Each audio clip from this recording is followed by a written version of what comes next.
Welcome to the channel. I'm Lena and today I'm talking about couples and money. I am going to be sharing some of the strategies that we use to keep our marriage healthy and our finances healthy. If you are interested in improving your relationship with your spouse and your money, this video is for you.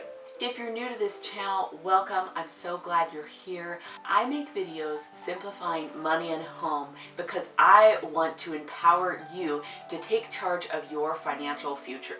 If that is something you are interested in, do me a huge favor and hit that subscribe button so that you don't miss any of my future uploads. So the first thing that is important for us as a money couple is to be a team. If you are married, I would definitely recommend combining all your finances so that you are one financial unit and so that everything is simplified and you are one united front. So that means all financial decisions are being made together as one financial family, however you define that. So for us, this means we have one shared bank account, and this means that each of us has access to every single financial account, and we could all figure out the passwords and figure out how to get into everything. We both can get into our bank app on our phones and see exactly what the money is doing. We have one budget which lives on our fridge, and that is our joint effort about how we're going to spend our money.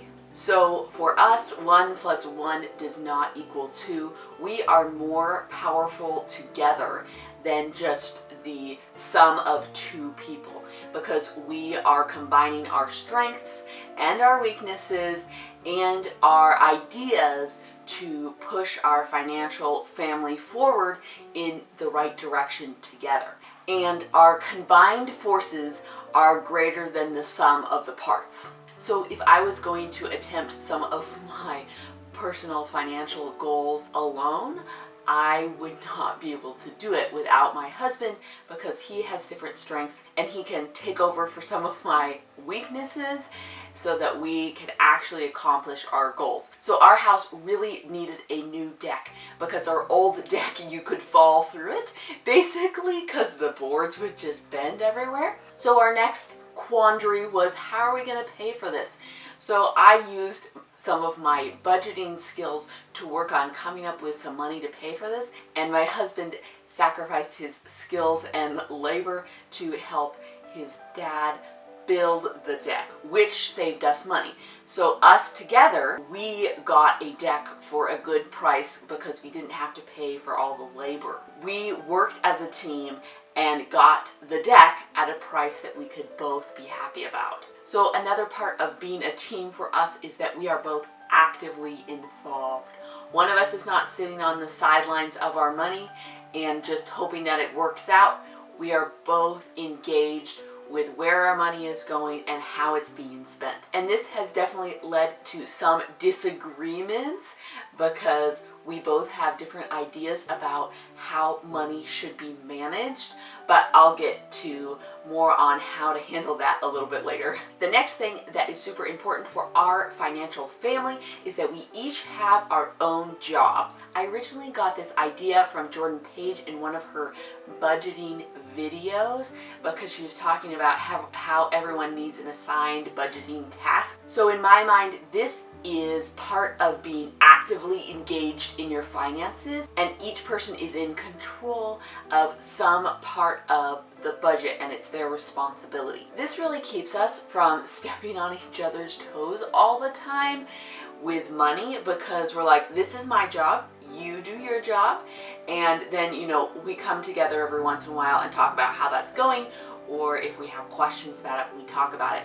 But in general, we don't have to talk about every single financial decision or every single bookkeeping activity that's happening because we've already assigned those tasks. So we have our general budget and then we also have our Airbnb business budget. And I was kind of doing the majority of all the bookkeeping and putting all the receipts and the expenses and all that stuff. And I was definitely feeling like my husband wasn't getting in on any of this special task. So we decided to turn the Airbnb accounting over to my husband. So he would know that that was his responsibility, and he does the Airbnb budget every Friday, and he knows that's his day to do that, and he accounts for the taxes and the expenses and all that stuff.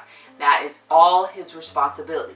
But this also means that he changed the system that I was using before. So I made a spreadsheet that I thought was a good idea, but he's like, this doesn't make sense to me. So he redesigned the spreadsheet and has taken ownership of that task, and he is definitely doing it in a different way than I would do it, but it is a fine way to do it.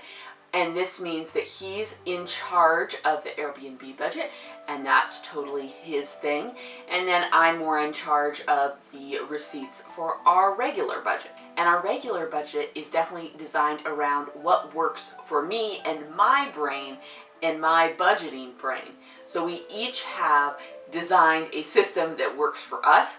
And yes, either one of us could take over for the other person in a pinch, but we have taken ownership of our parts of the budget. So when you are picking which jobs are going to go to which people, definitely take into consideration what are people's strengths and weaknesses and what are the time restraints. So I have more flexible time than my husband, so the task that takes longer or needs to be done more often, like our family budget in general, that is assigned to me because my time is a little bit more fluid. I am not away at work all day. I can fit in 5 minutes of budgeting here, 5 minutes of budgeting there.